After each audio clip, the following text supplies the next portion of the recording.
ত্রিপুরার মন্ত্রিসভার রদবদল হচ্ছে। আগামী কয়েক ঘন্টা বা কিছুদিনের মধ্যে নতুন মন্ত্রিসভার সদস্য আছে। মন্ত্রিসভা যে পরিধি তা বৃদ্ধি করা হচ্ছে। নতুন মুখ আসছে ত্রিপুরা মন্ত্রিসভায়। এ বিষয়ে একটা প্রতিবেদনও উঠে এসেছে।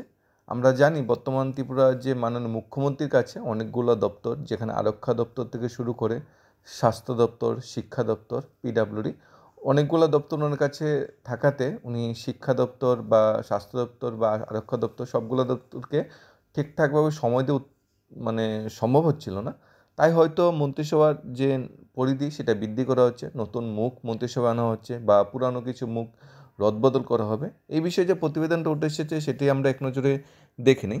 মন্ত্রিসভার নতুন মুখ দিনভর মুখ্যমন্ত্রী রাজভবন যাননি, তাতে করে হয় বেগে খবর ছড়িয়ে যেতে পারে।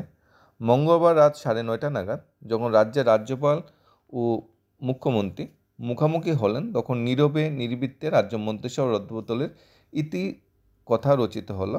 কে বা কারা মন্ত্রিসভা আছেন, কে বা কারা বাদ পড়ছেন তা স্পষ্ট করে না বলা গেলেও বিষয়টা নিয়ে ব্যাপক উৎসুক দেখা গেছে সংশ্লিষ্ট মহলে।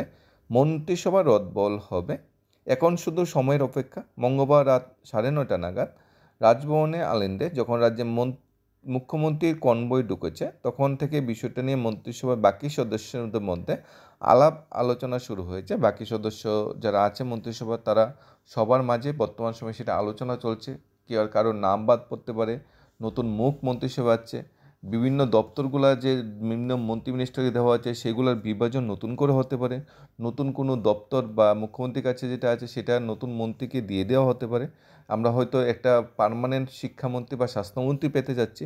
সব কিছু মিলে একটা দ্বন্দ্ব তো রয়েছেই। এদিন রাজভবন সূত্রের খবর অনুযায়ী মুখ্যমন্ত্রী প্রায় 25 মিনিট রাজ্যপালের সঙ্গে সবিস্তারে আলোচনা করেছে মন্ত্রিসভার যে পরিধি তা বৃদ্ধি করার বিষয়ে, নতুন মুখ মন্ত্রিসভা আসছে সেই বিষয়ে। মন্ত্রিসভা বদল নিয়ে রাজ্যপালকে অবহিত করেছে মুখ্যমন্ত্রী ডক্টর মানিক সাহা। শোনা যাচ্ছে বর্তমান মন্ত্রিসভার মধ্যে একজন বা দুজন বাদ পড়তে পারেন। সবচেয়ে বেশি উপজাতি কল্যাণ দপ্তরের বিষয়টি তালিকায় শীর্ষে উঠে এসেছে। একজন উপজাতি কল্যাণ দপ্তরের জন্য একজন উপজাতি কল্যাণ মন্ত্রী নতুন আসছে, সে বিষয়ে আলোচনা হচ্ছে। কারণ সামনে এডিসি নির্বাচন, তাছাড়া বর্তমান সময়ে যে স্বশাসিত জেলা পরিষদ টিটিডিসি এরিয়াতে বর্তমান সরকারের যে ক্ষমতা সেটা অনেকটা কমে যাচ্ছে। বর্তমান যা ত্রিপুরা মথা পার্টি, তাদের ক্ষমতা বা তাদের মূল্যায়ন অনেকটা বেশি টিটিডিসিতে। তাই পুনরায় নিজের ক্ষমতাটা ধরে রাখার জন্য, টিটিডিসিকে নিজের আয়ত্তে আনার জন্য একজন খুব সুন্দর দক্ষ মিনিস্টার চাইছে বর্তমান ত্রিপুরা সরকার, যাতে টিটিডিসিকে উন্নয়ন বা টিটিডিসিকে বুট যাতে নিজের বাক্সে আনা যায়।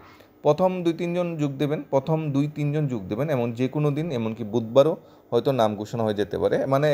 কেমন কনফিডেন্সিয়াল খবর, অলরেডি কনফার্মেশন হয়ে গেছে কারা মন্ত্রিসভায় যাবে, অলরেডি রাজ্যপালের সাথে কথা হয়ে গেছে।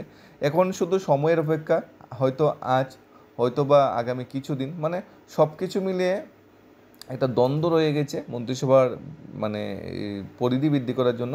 অনেক দিন ধরেই ত্রিপুরার জনগণ, ত্রিপুরার যারা আছে ভোটার, সবার একটা দাবি হচ্ছিল যে মন্ত্রিসভার পূর্ণ মন্ত্রী আরও বাড়ানো দরকার। বিভিন্ন দপ্তরগুলা যারা মুখ্যমন্ত্রীর কাছে আছে সেগুলা অন্য কোনো পার্মানেন্ট মিনিস্টারকে দেওয়া দরকার, কারণ মুখ্যমন্ত্রীর কাছে সেই সময়টুকু হয়ে হচ্ছে না। শিক্ষা দপ্তরকে সময় দেওয়া, স্বাস্থ্য দপ্তরকে সময় দেওয়া, আরক্ষা দপ্তরকে সময় দেওয়া, সব কিছু মিলিয়ে আমরা দেখতে পাচ্ছি বিগত সময়ে স্বাস্থ্যমন্ত্রী ডেডিকেটেড আলাদা একজন ছিল। যেমন প্রথম যখন 2018 সালের নির্বাচনে সরকার গঠিত হয়, স্বাস্থ্যমন্ত্রী সুদীপ রায় বর্মন ছিল, শিক্ষামন্ত্রী রতনলাল নাথ ছিল। কিন্তু বর্তমান সময় আমরা দেখতে পাচ্ছি স্বাস্থ্য, শিক্ষা, আরক্ষা সবগুলোই নিজের কাছে। আগেও যেমন তপন চক্রবর্তী ছিল, বাদল চৌধুরী ছিল, কেশব মহোদয় ছিল, সম্মানিত যারা ছিল আগে মন্ত্রিসভায়, তখন আমরা বারবার দেখতে পাচ্ছি স্বাস্থ্যমন্ত্রী, শিক্ষামন্ত্রী আলাদা আলাদা ছিল এবং মুখ্যমন্ত্রী আছে স্বরাষ্ট্র দপ্তর থাকো। এ নিয়ে অনেকটা টানাপোড়েনের পর হয়তো সেই সুযোগ বা সেই সময়টা এসেছে যেখানে মন্ত্রিসভা এক্সপানশন হবে, নতুন মন্ত্রিসভাতে ঢুকবে, পুরানো 1-2 জন মন্ত্রী বাদ পড়তে পারে। এখানে পুরানো যে মন্ত্রী বাদ পড়তে পারে, একজনের নাম এখানে উঠে এসেছে, সেটা হলো মন্ত্রী বিকাশ দেববর্মা বাদ পড়ছেন কিনা এই বিষয়ে কিন্তু একটা কোশ্চেন চলে যাচ্ছে। নিজের মন্ত্রিসভার যে বিস্তার এবং এই সম্বন্ধে আলোচনা করেছেন কে বা কারা যুক্ত হন যে মন্ত্রিসভা কিংবা বিকাশ দেববর্মা বাদ পড়ছেন কিনা এ বিষয়ে জানতে গেলে হয়তো আরও কয়েক ঘন্টা কয়েকদিন অপেক্ষা করতে হবে। তবে মন্ত্রিসভা বদল এখন শুধু সময়ের অপেক্ষা, সব ঠিকঠাক পারফেক্ট জায়গায় পৌঁছে গিয়েছে, এখন শুধু ঘোষণার বাকি। একটা সঠিক সময়, সঠিক ভাবে ঘোষণা হতে পারে, হয়তো বুধবার আজকের ঘোষণা হতে পারে, হয়তো আগামীকাল, হয়তো আগামী সপ্তাহ ঘোষণা হতে পারে। সব কিছু নির্ভর করছে বর্তমান সরকারের উপর। বর্তমান সরকার কবে সেই ডিসিশনটা নিন, নতুন মন্ত্রিসভার যে অফিসিয়ালি অ্যানাউন্সমেন্টটা কবে করে, কারণ অলরেডি সব ডিসিশন হয়ে গেছে, অলরেডি সব ফাইলবন্দি, অলরেডি রাজ্যপালের সাথে সে বিষয়ে কথা বা পূর্ণাঙ্গ কথা হয়ে গেছে।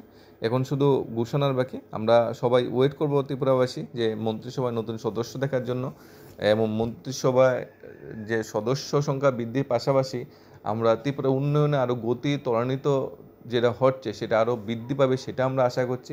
এবং যারা মন্ত্রিসভায় নতুন স্থান পাবে, আশা করছি দক্ষ এবং ভালো বিধায়ক যারা আছে, শিক্ষিত দক্ষ ভালো বিধায়করা সেই মন্ত্রিসভায় স্থান পাবে, এবং ত্রিপুরার যে বর্তমানে অ্যাক্সিস ত্রিপুরা শ্রেষ্ঠ ত্রিপুরা স্লোগানকে আরও সামনের সারিতে নিয়ে যাবে। সব কিছুই এখন সময়, হয়তো আজকাল বা আগামী সপ্তাহ ঘোষণা হয়ে যাবে।